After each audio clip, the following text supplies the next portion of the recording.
there. Welcome to the Ghost N.E.A.R show. I am your host, Keith Johnson, and I am the founder of New England Anomalies Research. And on this show, we will be discussing paranormal phenomena and active investigations.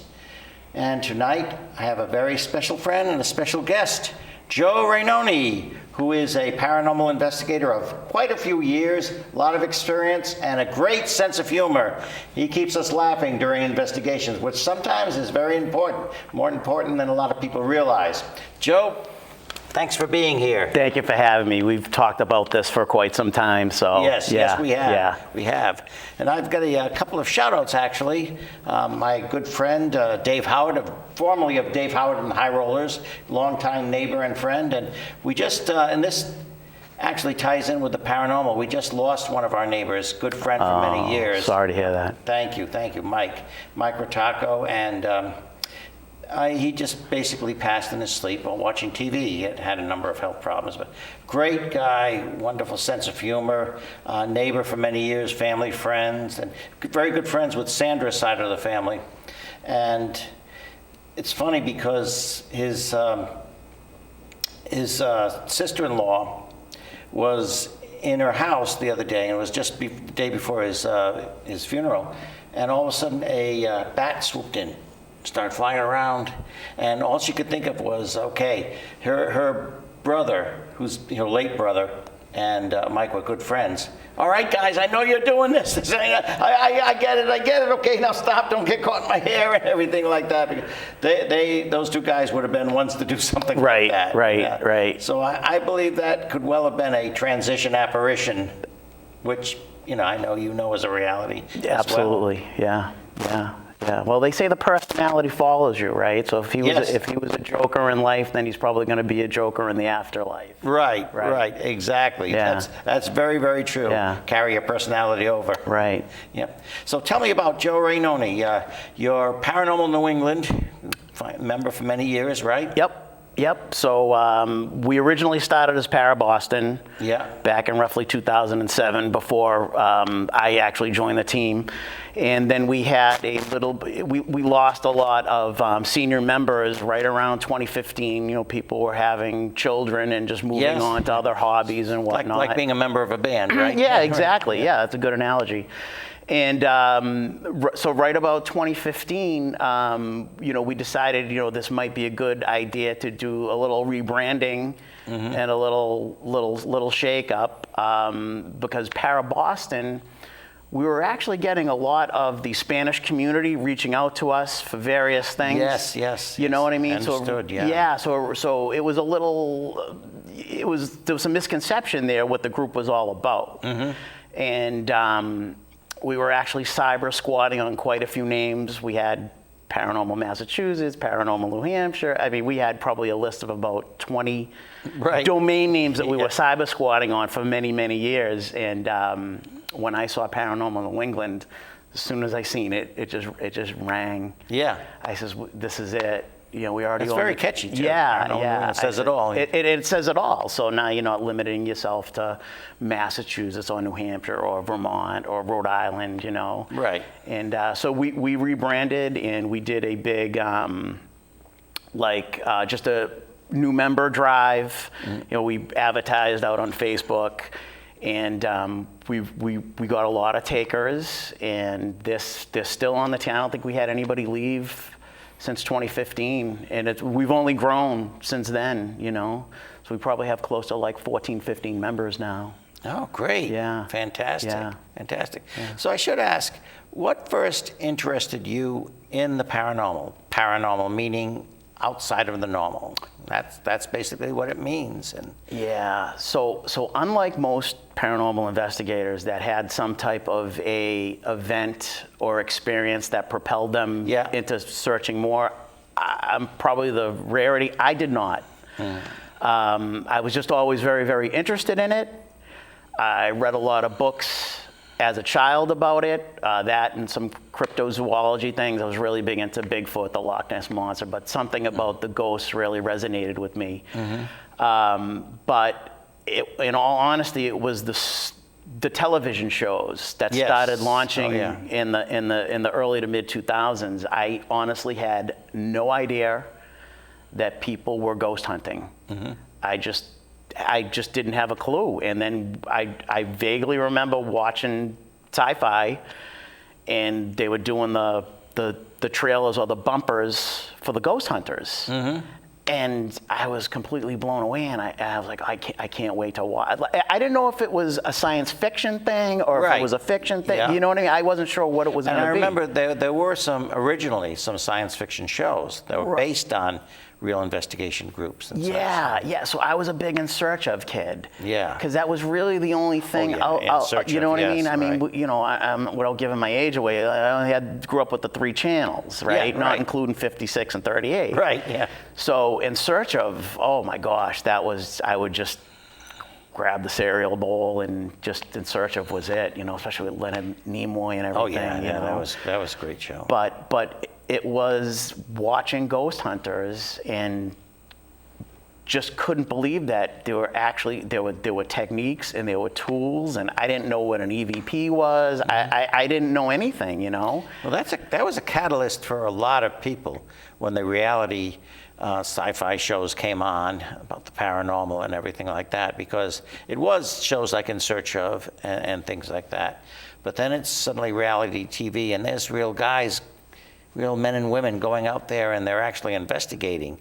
They're trying to get actual evidence and using equipment to do so. Yeah, I was fascinated, you know, and I just said, I gotta find out whether some of the phenomenons they're experiencing are real or not. And then I kind of looked around me, and I had 2 toddlers, and I said, well, this probably isn't going to be the right time. I can't necessarily leave my wife high and dry late at night Right. with 2 little ones.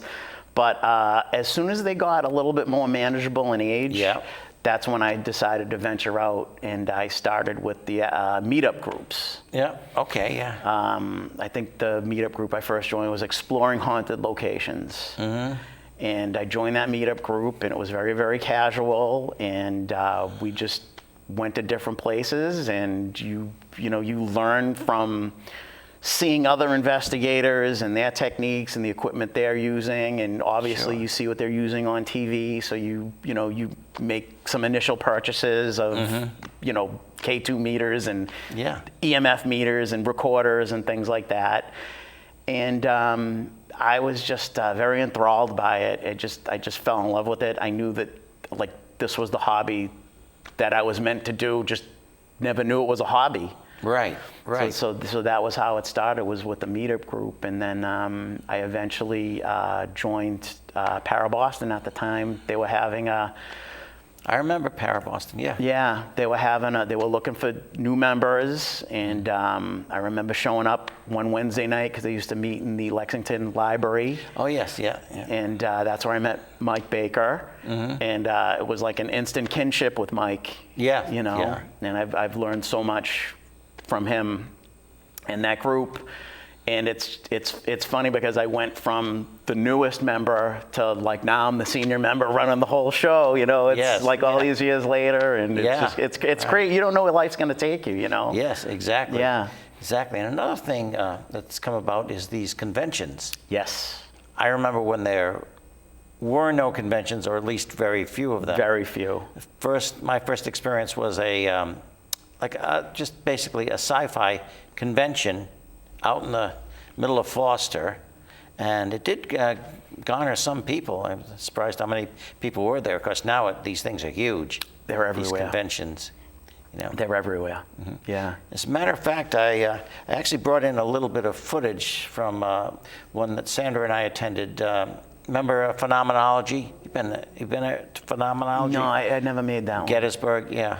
I've like the big ones for me anyway were the Gettysburg Bash. Yes, oh yeah. Yeah, so I've attended the Gettysburg Bash a few times throughout the years, and now Pennhurst, they have a really big one. Yeah. And then the Warrens. Yeah, that's exactly. that was a big one that just kind of popped up within these last few years. Right. Yeah, Right. yeah, and I think Exactly. I've run into you quite a few times. Yes, and yes, certainly, it's always certainly. nice Hey, seeing you. fancy Yeah, seeing you here. yeah, Right, yeah, yeah, exactly. We catch up. And that's a great way of networking too, and meeting new people. And 100%. Yeah. Yeah. I was just going to show just a few minutes of that. Take a little break, and we'll show a few minutes of Sandra and I at a convention, Phenomenology. This is quite a few years ago, Nice. several years ago. But if you'd like to put that footage on, we can sit back and relax for a couple of minutes. Ghost Lab on the Discovery Channel, also with Everyday Paranormal. It's good to see you here. See, good to finally meet you. Good to finally meet you in met your person. evil twin, so now Yes. we need to get Who's the evil twin? Yeah. According to the other one. Yeah, he's the evil twin. Well, who are you anyway? Which one is telling the truth?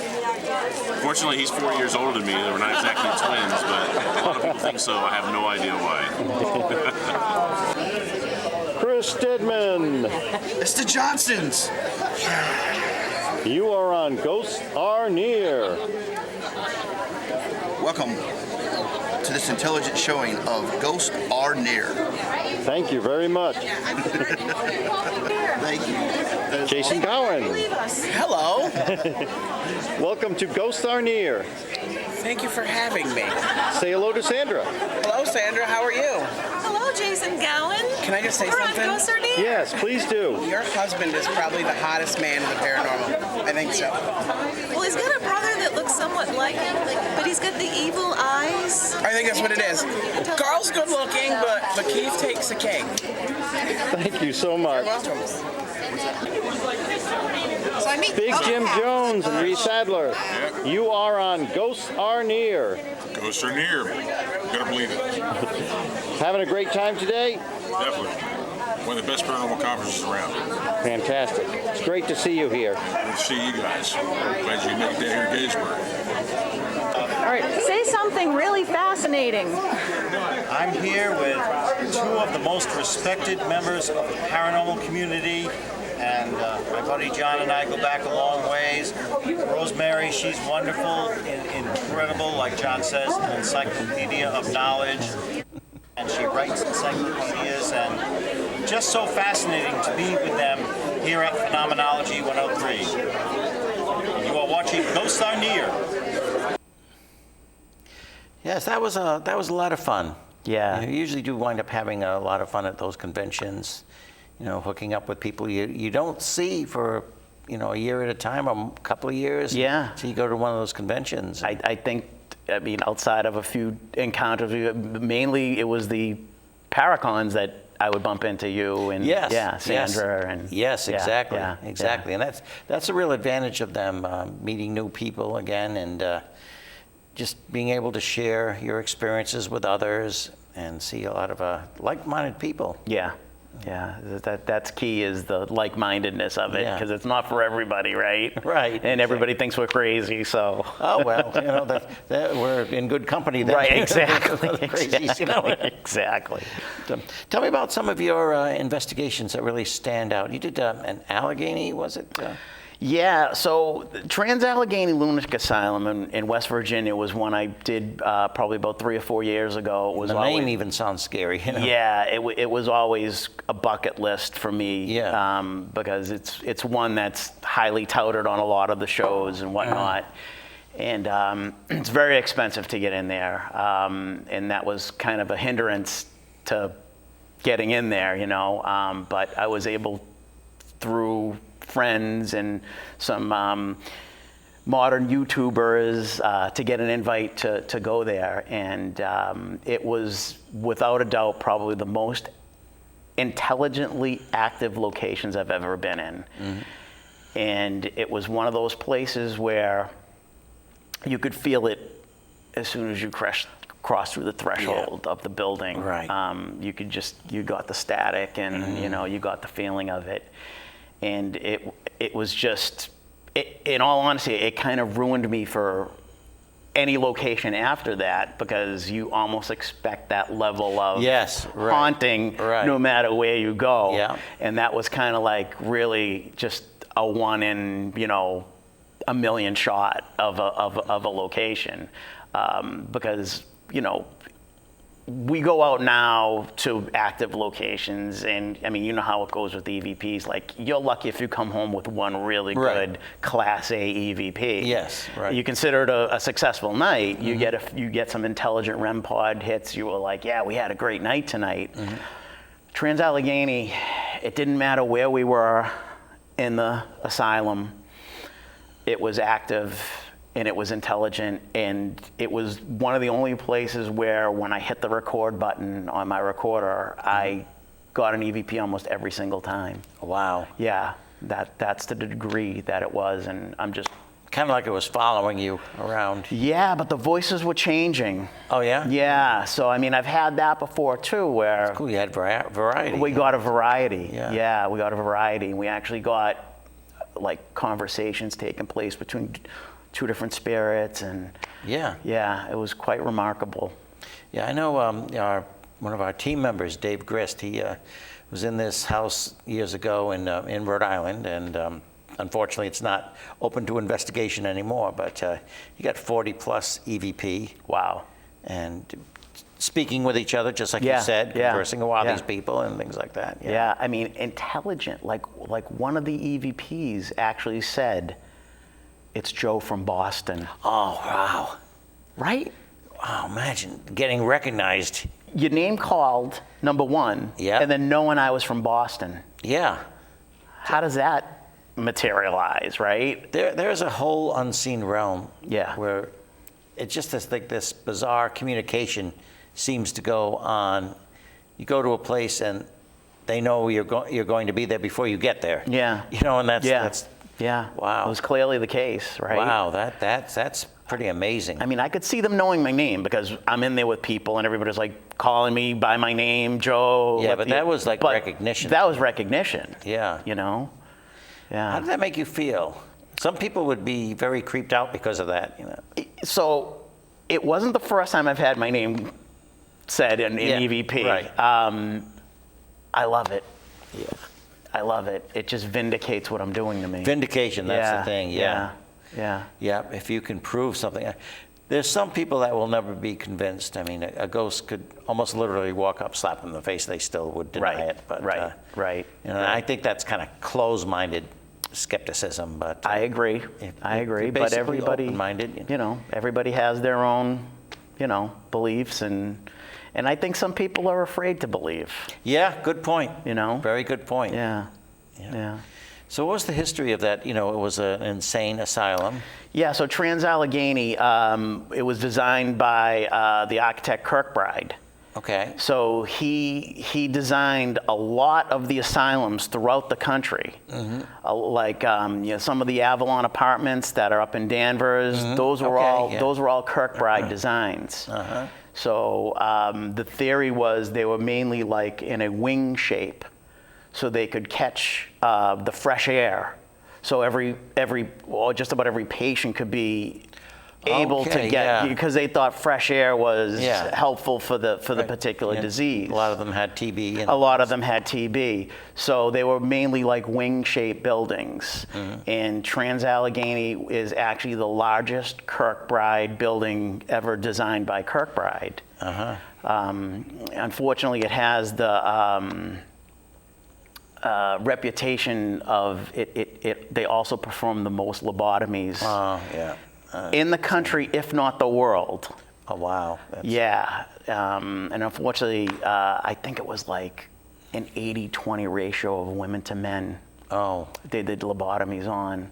So there is that, you know, sadness. Yeah. Because let's face it, like, people probably didn't need lobotomies, right? Yeah, I mean, it became like almost like a fad. I mean, it was the wonder cure. Right. You know, it's going to cure schizophrenia. It's going to cure schizophrenia. Yeah, it's going to cure depression. It's going to. Yeah, exactly. And the thing is, the effects are irreversible once it's happened. Exactly. And one of the real, like I mentioned, like the whole place was very active, but really active was actually in the lobotomy recovery area. Oh, man. We actually experienced some poltergeist activity in there, and my goodness. Yeah. You think there was residual there? Well, no, I don't think it was a residual because the responses we were getting were intelligent. Okay, yeah. You know, I asked if they were, you know, doing the EVP. We were doing burst sessions where, you know, we would ask 2 minutes worth of questions. Right. And replay it right then and there, so we know we weren't missing anything, you know. And we were getting intelligent responses. And another odd thing was the EVPs actually had reverb to them, like they were. Oh, really? They had an echo to them. Yeah. Which is very, very almost strange. like studio quality. Almost like studio quality. Yeah. And that's wonderful. Yeah. Something like that. Yeah. Yeah. It was magical. Yeah. Like I described it to people as Disney World for paranormal investigator. Right. Yeah. Right. That's a good analogy. Yeah. Yes. Yeah. Very good. Yeah. Wow. Yeah. So do you have any stories that, I don't know, like a funny instance has happened? I mean, of course, you know, with John Zaff, something funny is almost always going to happen. But, you know, there's a lot of people that seem to draw those occurrences and things like that. And you and I have had some laughs. Yeah. Oh, yeah. Yeah. Carl, my brother Carl, another one. You know, you go on an investigation with him, it's going to either be super intense or super funny or sometimes both, you know. Right, exactly. I mean, like you said, like my personality, I joke around, and when we're doing this, right? You could be in a place all night, and not get anything whatsoever. Right. Your equipment's not going off. Right. You're getting nothing EVP wise, and that's why it's so important that you have the right chemistry with your team, that you can withstand these long nights with nothing happening. Yeah, you know what I mean? That's actually a very good point you brought up, the right chemistry with your team members. Right, exactly. And like if it's slow and the mood needs to be stirred up a little bit, I'll start cracking some jokes or playing some pranks on people and stuff like that. I mean, I don't think I've ever had anything like paranormal funny-wise go on. I mean, other than I've gotten called some really derogatory names via EVP that people are like, oh boy, they know you're here, Joe, you know? Yeah. I know we were feeling with the TAPS, the Atlantic Paranormal Society, and Steve Gonzalez, another one. He said, there's just silence on the recording or listening, trying to keep awake, just silence. And all of a sudden you hear this voice, turkey sandwich. What was that? It was Steve, you know, floundering around. But, I've jumped out at some people on the team, you know what I mean? Playfully hide in a little alcove somewhere and just kind of give them the old, you know. It breaks up the monotony for sure. It does. It really does. But you know, sometimes those derogatory comments can be pretty funny. Yes. You know? Yep. And I seem to be a magnet for them for whatever reason. And I'm never disrespectful. Yeah. You know, I always state my name and that I'm just here to hopefully document their voice. And but sometimes they just feel they want to call me something. Yeah. You know. Yeah. Right. How about other historic locations like maybe like I don't know, Lizzie Borden House? You ever done the Lizzie Borden House? Done the Lizzie Borden House twice. Yeah. Yep. I've done Moundsville Prison. I've done, we're actually heading out to Rolling Hills Asylum in East Bethany, New York. It's probably going to be my 4th trip out there. That's a really popular destination, and you'll definitely get some activity out at Rolling Hills. I'm really looking forward to going back out there. I mean, I've covered Massachusetts multiple times.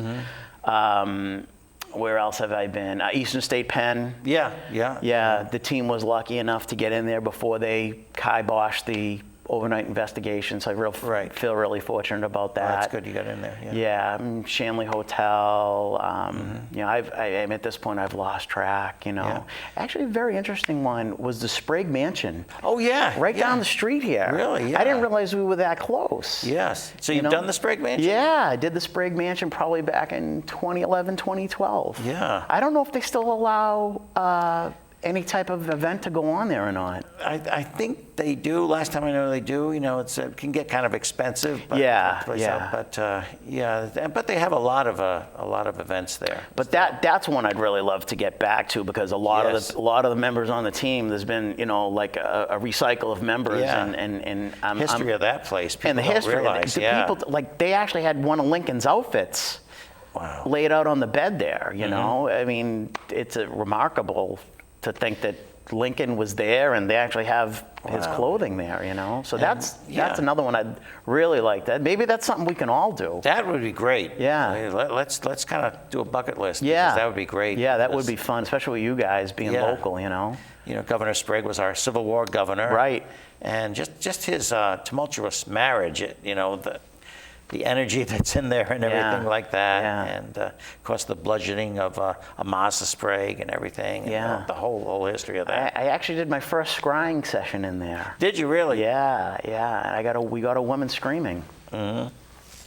You get, you're very talented at photography and videography. Yeah. You know, do you have a lot of success with that? Because that seems to be the most difficult, to get actual visual. Yeah, Capture visual. That's really like catching lightning in a bottle.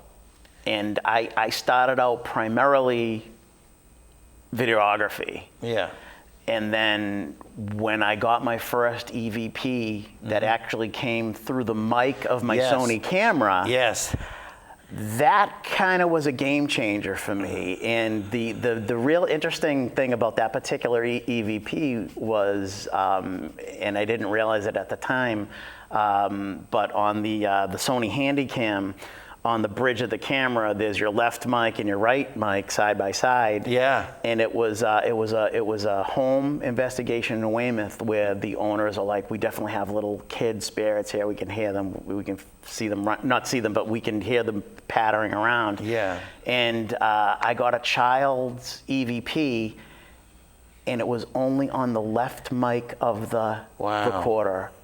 So that just goes to show you how isolated that is. Yes. When you have two mics side by side. Yes. And that child's voice only came in on the left mic. Oh, goodness, yeah. And that kind of was the game changer for me. And I shifted mainly towards audio. You know, I still had my hand in the video, but for me, there's more bang for the buck audio-wise. Oh yeah. Yeah, of course. Juggle the microphone here, but so you got any big things ahead? We're actually winding down. It's half hour's up. You said it was going to go by quick. I and know it really does. did, goes by right? so It quick. really did. Definitely yeah. have you on again. Oh yeah, I'd love to. You know Hopefully it. we'll Yeah. be talking about some mutual experiences. Maybe that's what we should do is do that bucket list. Yeah. And then we can talk about the experiences. Yeah. Yeah. Okay. Yeah. But we I mean, we're not a group that glitz and glamour. We're all about the experience, helping people in documentation. Down to earth, that, yeah. You know, so we just got various team functions that we have lined up, local places. But as far as like any type of an event or anything like that, that's just not our speed, Right. you know. Yeah. But we're www.paranormalnewengland.com. We have a Facebook page.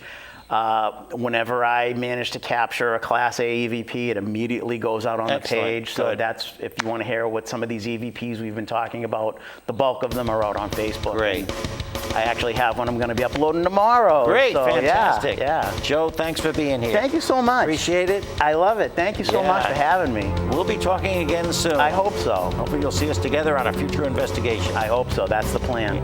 Good night, all. Thank you for tuning in.